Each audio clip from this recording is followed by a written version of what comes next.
Mesdames, Messieurs, bonsoir et merci de suivre ce 20h à la une de l'actualité. La fin du carême ce vendredi, après 40 jours de jeûne, la communauté chrétienne au Sénégal a partagé le traditionnel ngalar dans un contexte de conjoncture. À suivre le chemin de la croix, ce sera avec Daniel Diouf. Après la sortie des procureurs sur la reddition des comptes qui suscite beaucoup d'intérêt, la société civile apprécie la communication et invite les autorités à encourager l'option du cautionnement. Colère des pêcheurs de Moro sur l'interdiction de monofilament, le ministre de tutelle a organisé une vaste opération de coups de poing ce vendredi matin. Plusieurs pirogues arraisonnées. Et puis la faction Diakaï du MFDC monte au créneau pour dégager toute sa responsabilité. Cela fait suite à l'incursion d'éléments armés lundi 14 avril à Djinaki. Voilà pour les titres. Le développement, c'est dans un instant.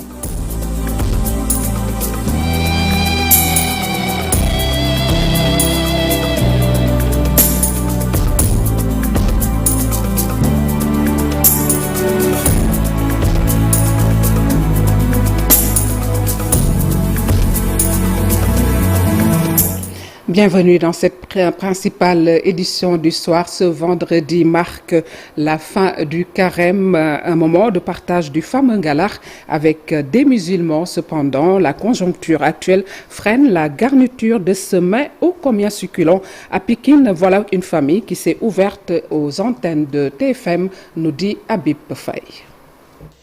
Plus de 40 ans, ce rituel est respecté chez la famille John. Chaque année, le ngalar est distribué aux voisins musulmans. Malgré la conjoncture actuelle, les parents de Célestin ont pu préparer ce mets. C'est un plaisir qu'on partage avec nos frères musulmans, en plus qu'on le fait chaque année. Voilà, c'est ma mère qui le faisait.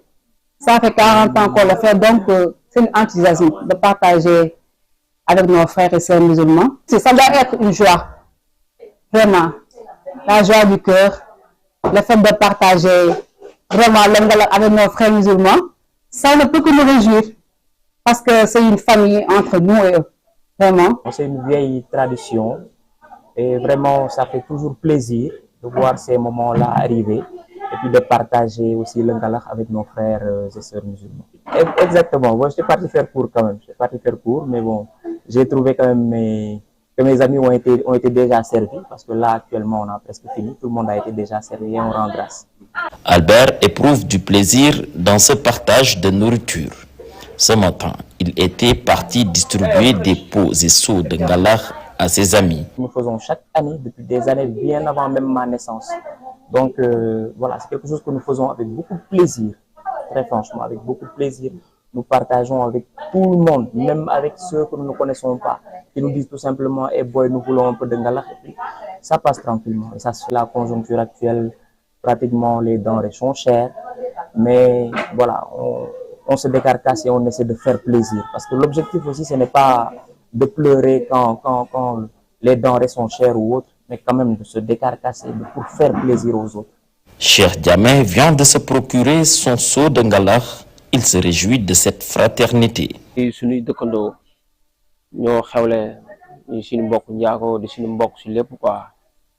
Comme nous koy défé souvent ñun buñu xewlé muy tabaski di korité dañuy ñëw bokk ñun lépp partager ndoko té li aduna la xam nga aada la té aussi tamit aada bu rafet la di ko rafetlu nak mo taxone suñu téway di ñëw suñu copain Albert ñëwon téwal ko té bis du ñak ni ku nekk da ngay fay bés wala nga leb bés lolo waroon suñu téway tay. Mais la famille John a dépensé beaucoup d'argent pour la préparation, ce qui lui a valu plusieurs récipients distribués. Ça, c'était pas facile, parce qu'il y a des produits qui étaient un peu chers, mais quand même on s'est débrouillé vraiment à pouvoir tout acheter et à satisfaire nos frères. Je pense que le sucre était un peu cher, mais quand même ça va. Mais aussi il y a le pain de service. Je pense que le kilo c'est à 1500. Voilà, on ne peut pas estimer tout. Quand on vous dit qu'on a pu acheter un sac de 50 kilos de sucre alors qu'on a tout utilisé, ça veut dire qu'on a fait énormément de ngalar. Donc, on ne peut pas tout estimer, vraiment. Le partage de ngalar se fait entre le dernier vendredi et samedi du carême. Une vieille tradition bien respectée pour raffermir les liens entre chrétiens et musulmans. En marge du Ngala, le chemin de croix qui commémore la passion du Christ, il souligne l'amour rédempteur de Jésus qui offre sa vie pour libérer l'humanité du péché. Selon Daniel Diouf, il est centré sur la crucifixion. Il anticipe la résurrection, rappelant que la vie jaillit de la mort. Il unit les fidèles dans l'espérance de la victoire et sur le mal. Donc, comme à la paroisse Notre-Dame des Anges de Ouakam, où l'on célèbre le chemin de croix, c'est Daniel Diouf qui revient sur ce parcours.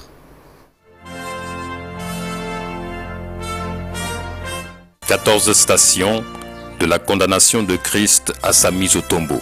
Dès la première station, Jésus est condamné à mort. L'acte symbolise l'injustice humaine et l'acceptation de la volonté divine face à l'oppression. À la deuxième station, Jésus porte sa croix pour manifester la charge du péché qu'il assume volontairement pour racheter l'humanité. Il expérimente la condition vulnérable de l'homme. Il partage les épreuves terrestres. C'est le sens de sa première chute dans la deuxième station. Lorsqu'il rencontre sa mère dans la troisième station, c'est la compassion mutuelle qui s'établit. Marie participe ainsi spirituellement au sacrifice de son fils. Sur ces images de la sixième station, Véronique qui essuie le visage de Jésus en geste de charité concrète. Et dans la septième, Jésus tombe une deuxième fois, signe de persévérance des hommes dans l'épreuve malgré les rechutes. Lorsque Jésus rencontre les femmes de Jérusalem, il faut y comprendre un appel à pleurer les conséquences du péché plutôt que la souffrance physique. La troisième chute de Jésus dans la neuvième station renvoie à l'humilité du Fils de Dieu qui s'abaisse jusqu'à l'extrême. Sur ces images de la dixième station, Christ est dépouillé de ses vêtements. Le dépouillement, une voie de sainteté.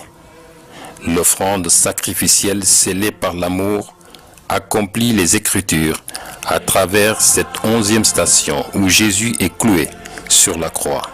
Sur cette croix, il meurt. Il donne sa vie pour le salut universel. C'est la 12e étape du parcours sacrificiel. À la 13e station, Jésus est descendu de la croix, remis à sa mère, Marie. Ce geste évoque la douleur universelle de toute mère confrontée à la perte d'un enfant. Elle devient l'image de toutes les mères endeuillées, mais aussi de l'Église qui pleure son Seigneur. 14e et dernière station dans le parcours sacrificiel, Jésus est mis au tombeau. Tout semble terminé, mais en réalité, le tombeau devient le berceau de la résurrection, là où germe la vie nouvelle. Il devient le symbole de l'espérance chrétienne. La souffrance transfigurée en gloire, la mort définitivement vaincue au matin de Pâques.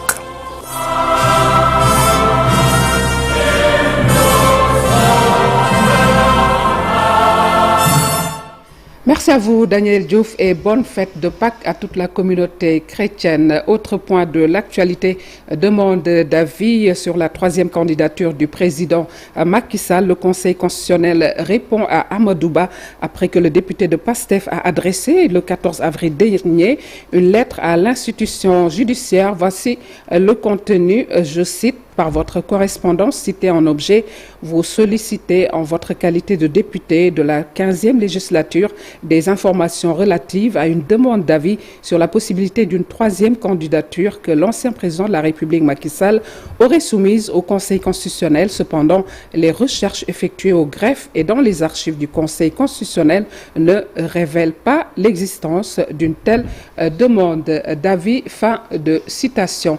Et dans ce registre judiciaire, la société civile se réjouit des déclarations des différents chefs de parquet sur les dossiers de reddition des comptes. Selon elle, l'option du cautionnement est à encourager ainsi que la volonté de respecter les droits de la défense. D'après les actes rencontrés par nos reporters, ces actions doivent permettre à l'avenir une meilleure gestion des deniers publics. Al-Hassanba Ahmadou Bamba Samb au micro de ses réactions. Moundiaï Sissé se réjouit de la démarche qui vient répondre à une vieille doléance de la société civile. Nous avions eu à créer le mouvement 5 milliards de reste parce que le rapport pour les comptes sur le fonds Covid-19 avait révélé des détournements présumés de deniers publics. Mais ça ne devait pas rester impuni. Il n'y avait aucune mesure qui a été prise à l'époque. Aujourd'hui, qu'on voit que ce dossier évolue, mais on s'en félicite. Mais que ce soit fait dans un principe de présomption d'innocence, de respect des droits des personnes. Maintenant, qu'il y ait cautionnement pour avoir une liberté provisoire, c'est encadré par la loi. Justement, le cautionnement, une des options des magistrats, le président du Forum des justiciables s'en félicite. Babacar Ba se dit rassuré par les déclarations des différents chefs de parquet sur le respect de la présomption d'innocence. Parce que, encore une fois de plus, l'objectif principal dans ce combat, c'est de récupérer tout cet argent qui a été détourné avant de parler de sanctions pénales.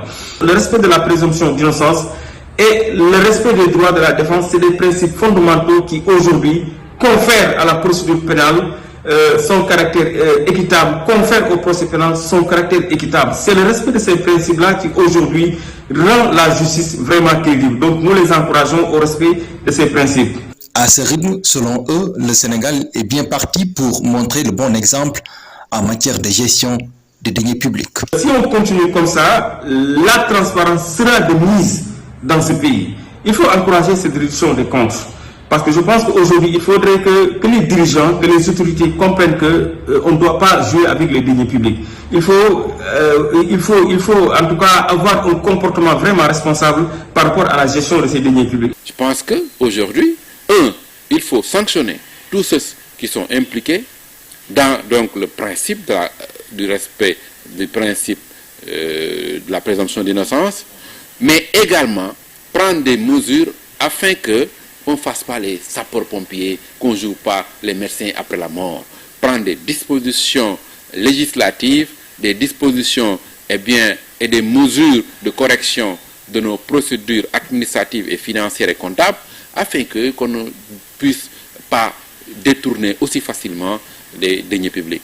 Ces acteurs de la société civile encouragent la reddition des comptes et disent être contre toute impunité en ce qui concerne la gestion des deniers publics. Alors à présent, au sud du pays, après l'incursion d'éléments armés à Djinaki lundi dernier, la faction Diakaye du MFDC monte au créneau pour dégager toute sa responsabilité dans cette affaire. C'est un récit signé Boubacar Diassi. Après la publication du communiqué de l'armée sur le ratissage en cours et le premier bilan qu'il faut en retenir, la faction Diakaye du MFDC monte aussi au créneau. Le responsable de cette faction qui a signé ici les accords de dépôt des armes le 13 mai 2023 a déclaré dans un communiqué que ces hommes et lui n'étaient ni de près ni de loin auteurs, encore moins impliqués dans l'incursion d'éléments armés à Djinaki et ses environs, s'en prenant à la population et à des commerces. Le responsable de la faction Diakaye du MFDC a informé que pendant les faits ayant eu lieu à Djinaki le 14 avril dernier, ils étaient en formation à Kataba 1. Il conclut que ces hommes et lui poursuivent librement le déroulé du processus de paix dans le respect de leurs engagements, à savoir ne jamais verser dans le faux, mais surtout respecter la parole donnée. Nous vous le disions en titre, à Moreau-sur-Mer, les pêcheurs sont sortis pour exprimer leur indignation après l'annonce du ministre de la Pêche d'interdire les monofilaments. Les pêcheurs insistent sur ce style de pêche qui fait pourtant défaut. Ils réclament le départ du ministre de tutelle. C'est un reportage signé Cheikh Anta Diop Seylatir. Pêcheurs et mareyeurs d'Omboro-sur-Mer sont très en colère contre leur ministre de tutelle qui a annoncé à l'hémicycle l'interdiction des monofilaments utilisés par les pêcheurs, inacceptable selon Bruxelles PA d'Omboro. affaire monofilament yi ñuy wax ñun si nañu judd wuute nañ ci loolu nag kenn ku nekk ak la nga sant fi pour liggéey ko. Chacun travaille avec les outils à sa disposition. Depuis longtemps, nous travaillons avec les monofilaments et personne ne peut nous interdire ces filets. Nous sommes prêts à y laisser nos vies. Autre annonce du ministre de la Pêche, la politisation des moteurs hors bord. C'est faux, rétorque le pêcheur qui estime l'avoir acheté. Le ministre a parlé de politisation des moteurs. C'est faux, nous les avons achetés. On ne peut pas gouverner un pays dans l'intimidation et la violence. C'est le peuple qui les a mis là où ils sont actuellement. Pour ces pêcheurs d'Omboro, leur ministre doit être démise de ses fonctions parce qu'elle ignore tout du secteur. Nous lançons un message au Premier ministre. On doit démettre le ministre de la Pêche de ses fonctions. Les pêcheurs d'Omboro sont très déterminés, disent être prêts à en découdre avec le ministre de la Pêche. Le ministre de la Pêche a organisé une vaste opération coup de poing ce vendredi matin, ce pour combattre la pêche illicite. Cette mission a permis de relever plusieurs infractions. Selon le chef de division et contrôle, plusieurs pirogues ont été arraisonnées au niveau de Dakar. Nous suivons Cherfal, il est au micro de Fatima Touré. Donc l'objectif de cette mission était de renforcer le contrôle au niveau de certaines zones de frayère, notamment au large de Lagon, notamment au large de Monaco Plage et aussi au large de Terou Baïsogi. Donc ceci était organisé pour lutter efficacement contre la pêche illicite, plus particulièrement la capture des juvéniles qui sont indispensables pour le renouvellement des stocks de poissons. Alors, les forces impliquées par cette mission sont la gendarmerie territoriale chargée de la protection de l'environnement, les aires marines protégées de Gorée, mais aussi la marine nationale sénégalaise. Donc, et aussi le service régional des pêches et de la surveillance de Dakar aussi était impliqué. Alors nous avons contrôlé des embarcations, nous avons procédé à des arraisonnements et ils répondront de leurs actes. Comme infraction constatée, nous avons des défauts de permis, défauts d'immatriculation et aussi capture et détention de juvéniles. Alors, les auteurs des infractions répondront de leurs actes. Ils seront convoqués à la direction de la protection et de la surveillance des pêches et la loi sera appliquée dans toute sa rigueur. Une note de santé dans ce journal à Diourbel. Le syndicat des travailleurs de la santé et de l'action sociale a observé ce vendredi matin un sitting. Il dénonce les mauvaises conditions de traitement des malades et l'absentéisme du corps médical. Il demande ainsi l'audit de l'hôpital. Nos tentatives d'entrer en contact avec les responsables de cet hôpital sont restées vaines. Voici donc Boubacar Diassi, son reportage. En brassard rouge, des agents de l'hôpital Enrich Lucas de Diourbel ont observé ce vendredi un sit-in dans l'enceinte de la structure de santé. Un arrêt de travail bien motivé selon Ousmane Touré, chargé de revendication du Sintras, section Diourbel. Il n'y a pas de ventilation. Le système de ventilation est parfaitement quasi inexistant. La restauration des malades ici, les malades, le soir, il n'y a pas de dîner servi pour les malades. Aujourd'hui, quand tu vas dans les salles communes, il y a 6 à 8 malades dans des salles. Bon, il n'y a pas de cloisonnement. Un vieux qui fait une opération, par exemple, en faisant les soins, pratiquement, il est exposé. Ces médicaux et paramédicaux dénoncent l'absentéisme de certains médecins les vendredis. Ici, pour les vendredis et jeudis, nous n'avons pratiquement pas de consultation. Vous avez constaté vous-même. Aujourd'hui, pour les consultations, vous venez ici dans cet hôpital, vous avez des rendez-vous de 2 mois, 3 mois. Un malade qui souffre, est-ce qu'il peut attendre 1 mois ou plus? Alors, si vous êtes pressé, on vous demande de venir vous rabattre vers les cliniques. C'est ce même personnel qui consulte dans ces cliniques-là. Mais pourquoi ne pas prendre ce personnel-là ici? Suffisant pour amener ces travailleurs de l'hôpital régional de Diourbel à exiger l'audit de la gestion de l'établissement public. Nous réclamons l'audit de cet hôpital parce que depuis très longtemps, nous voyons que vraiment cet hôpital-là, la façon dont vraiment nos responsables gèrent cet hôpital-là, ça ne nous convient pas. De santé, sinon, ils n'hésiteront pas à passer à une autre étape de la lutte. Toute chose qui pourrait bloquer le bon fonctionnement de l'hôpital. Nos tentatives d'entrer en contact avec la direction de l'hôpital sont encore restées vaines. Merci à vous, Babacar Diouf. Cap à présent sur Warouaï, c'est à Guédiawaye pour parler de litige foncier des maraîchers s'insurgent contre l'accaparement de leurs terres par des promoteurs immobiliers. Le député Guy Marius Sagna compte déposer une question écrite au gouvernement. Voici leur complainte au micro de Abdoulaye Patéane. On nous a dit que l'État a déclassé cette forêt depuis 2023. Et avant 2023, nous étions là. Il y a des gens qui ont fait ici depuis plus de 20 ans. Et pour moi, si l'État déclasse une forêt qui a été classée, les premiers à avoir lieu, pour moi, ce sont les maraîchers, car nous sommes là. Si l'État donne cet espace à des bailleurs, pour moi, nous les maraîchers qui sont là, nous devons être les premiers à en avoir. Oui. Comme vous le savez, beaucoup d'entre nous sont plus là. Ils ont quitté cette forêt. Beaucoup d'entre nous sont plus là. Ils sont dans les rues, ils ne travaillent plus. Nous qui sommes là, nous voulons qu'on nous laisse travailler. Et ce qui est malheureux, monsieur, ceux qui sont partis, on les donne des dédommagements, je ne dirais pas des dédommagements, mais des miettes, des 200 000 et des 300 000. C'est dérisoire, quelque chose qui est déplorable. Nous voulons que l'État nous respecte, car nous aussi, nous sommes des citoyens sénégalais. Donc si vous faites disparaître les espaces maraîchers ici, vous privez les banabana, vous leur privez de dépenses quotidiennes, d'accord? Agriculture familiale, vous les jetez dans la pauvreté, vous les jetez dans le chômage. Donc oui, je vais adresser une question écrite au gouvernement en fait du Sénégal. Je vais réfléchir aussi à voir comment même déposer une proposition de commission d'enquête, mais parlementaire, pour qu'on enquête sur comment, d'accord, les parcelles ici ont été données. Est-ce que ça a été transparent?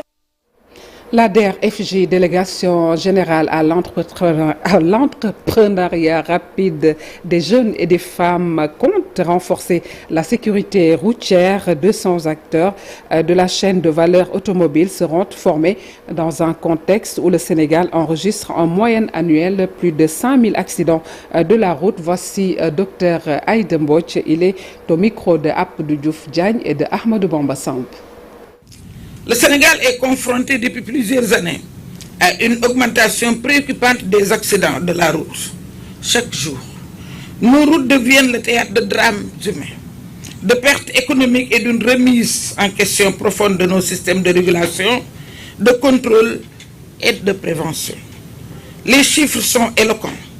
Plus de 700 décès par an, des milliers de blessés et un impact direct sur notre économie, nos familles et notre avenir.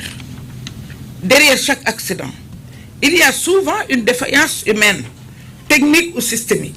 C'est pourquoi nous devons agir en amont. Et nous avons toujours cherché ensemble avec les pouvoirs publics des solutions.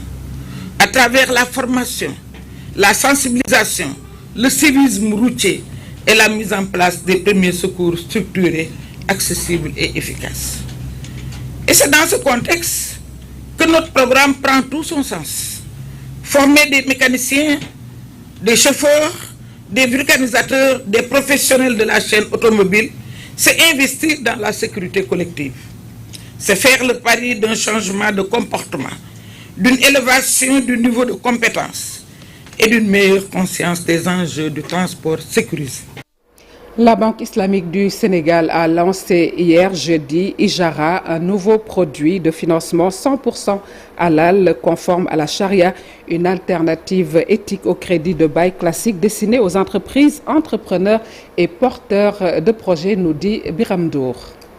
Un nouveau souffle pour le financement des entreprises au Sénégal. La Banque islamique du Sénégal a lancé ce jeudi Ijara, une solution inédite fondée sur les principes de la finance islamique, mais aussi une véritable alternative au crédit bail classique. Cette cérémonie qui nous réunit, c'était une présentation de notre nouveau produit Ijara, un produit de financement qui est en tout cas charia, que nous mettons sur le marché pour accompagner nos clients, pour accompagner les entreprises, pour le développement économique du pays. Un produit en tout cas qui offre beaucoup d'avantages sur le plan économique, sur le plan social, mais aussi qui va en tout cas amener beaucoup de valeur ajoutée pour les entreprises d'une manière générale. Selon les autorités de la BIS, Ijara repose sur un modèle de financement souple, conçu pour s'adapter aux réalités du terrain.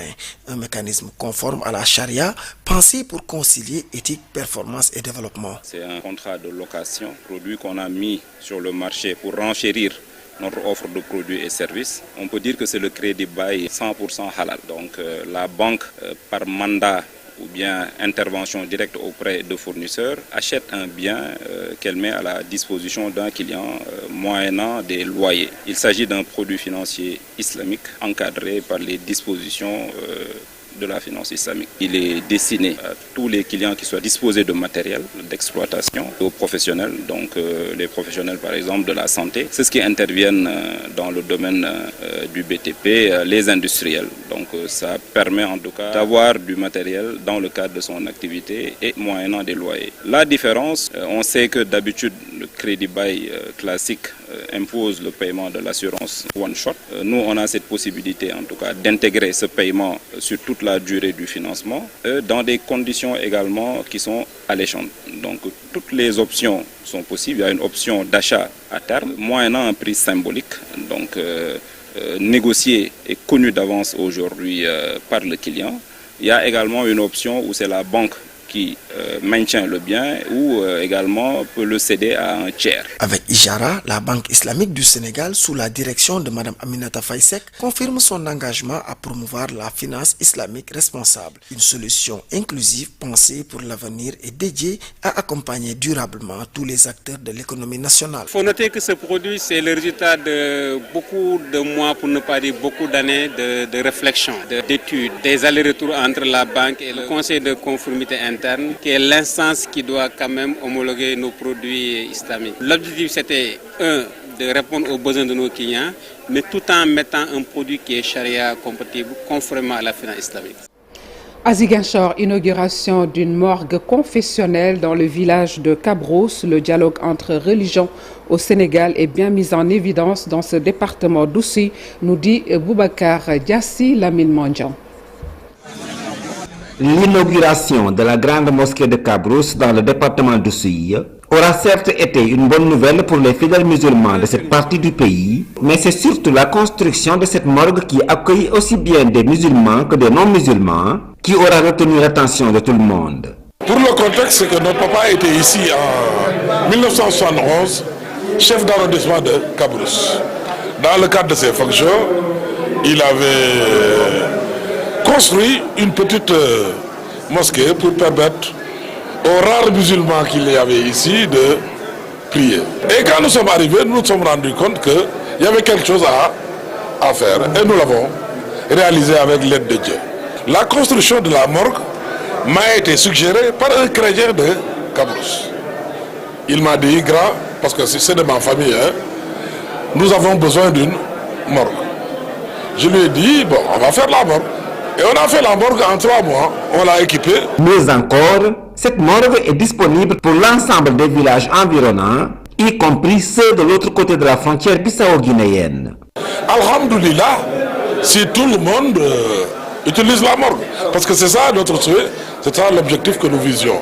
Nous louons notre Seigneur, c'est une très bonne nouvelle ça. Parce que dans cette zone, les familles sont mixtes. N'importe quelle famille que vous visitez, vous y trouverez des fidèles musulmans ou des adeptes d'autres religions. Nous sommes satisfaits de la construction de cette morgue ici. Au lieu d'amener nos corps ailleurs, mais autant les laisser ici, à Cabrousse même, parce que c'est plus proche et elle est disponible pour les hommes comme pour les femmes. Le défi de l'entretien de cette morgue et de cette mosquée devait être relevé par les habitants de Cabrousse. Nous allons travailler à faire un bon entretien de cette morgue. Nous ferons tout notre possible pour ça. Cabrousse est l'un des villages de la commune de Diembéring. Le Dakar 2025 à Médina Gounass se prépare. Toutes les dispositions sont prises pour un bon déroulement de l'événement religieux prévu du 26 avril au 5 mai prochain. Révélation faite par le vice-président du comité d'organisation de cette retraite spirituelle de 10 jours. Les transporteurs sont appelés à faire preuve de prudence sur les routes et puis interdiction formelle de bonbonnes de gaz. Écoutons Cheikh Ahmed Tidiane Kébé, le vice-président du comité d'organisation. Satisfait des engagements qui ont été pris. Et actuellement, à l'étape actuelle, presque l'ensemble des services concernés sont à pied d'œuvre. Il restait un peu les travaux de l'AGEROUTE. Et actuellement, lors de cette réunion, les engagements qui ont été pris nous rassurent. D'autant plus qu'ils disent que l'AGEROUTE sera sur place à partir de demain, s'il plaît au bon Dieu. Donc, en résumé, l'ensemble des doléances qui ont été prises, sont en cours d'être réglées. L'appel que nous faisons un appel à l'ensemble des pèlerins qui vont venir, surtout pour les chauffeurs, de conduire calmement et sereinement. L'autre aspect, c'est d'éviter tout ce qui est ouvrage électrique ou bien ouvrage d'eau. L'autre aspect aussi, c'est les pèlerins. Une fois qu'ils vont venir s'installer, qu'ils fassent attention avant de ne pas toucher tout ce qui est tuyauterie, parce que ça aussi, ça amène quelques problèmes d'évacuation d'eau. L'autre aspect, c'est les bonbons de gaz. Il faut savoir que les bonbons de gaz sont carrément interdits. Toute personne qu'on va trouver en possession d'une bonbonne de gaz sera arrêtée par la police. Et puis sur l'actualité internationale, réunion des groupes des présidents du Parlement des Amis de la Palestine à Istanbul, El Malik Ndiaye a plaidé la cause palestinienne pour le président de l'Assemblée nationale. C'est une cause qui transcende les appartenances et les différences. Nous écoutons El Malik Ndiaye. Nous sommes réunis ici autour d'une cause qui transcende les appartenances et les différences. Celle des droits fondamentaux, de la dignité et de la souveraineté du peuple palestinien. Depuis plus de 3/4 de siècle, ce peuple vit sous occupation, confronté à des réalités difficiles, marquées par des privations, des violences, des déplacements forcés et une remise en cause constante de ses droits. À Gaza comme en Cisjordanie, la population endure une précarité persistante dans un climat d'insécurité et de tension.